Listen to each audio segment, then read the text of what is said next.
ஏடி coffee கேட்டு எவ்வளவு நேரம் ஆச்சு? காபி ரெடி ஆயிடுச்சா இல்லையா? மாமா சூப்பரா பாயாசம் வச்சிட்டு இருக்காங்க.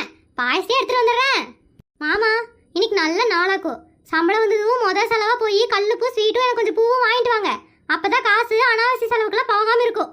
எங்கடி முப்பாத்தா? அதுக்கு தான் போகலான்ட்டு இருந்தேன்.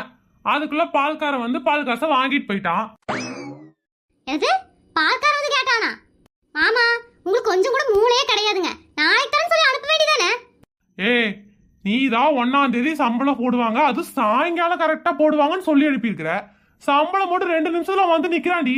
அது எப்படி உனக்கு தெரிஞ்சது? ஐயோ மாமா, கூத்து மதிப்பா சொன்னேன். அவன் வந்து நிப்பான்னு எனக்கு எப்படி தெரியும்? நல்லா குத்துமதிப்பா சொன்னேன். இனி அவங்கிட்ட எல்லாம் சொல்லி வச்சிருக்கியோ, எவனா வரப்போறானோ தெரியல. ஏ முப்பாத்தா, முப்பாத்தா. ஐயோ, இந்த கை எங்க வந்துச்சு? ஏண்டி ஹவுஸ் ஓனர் வந்த மாதிரி கேக்குது?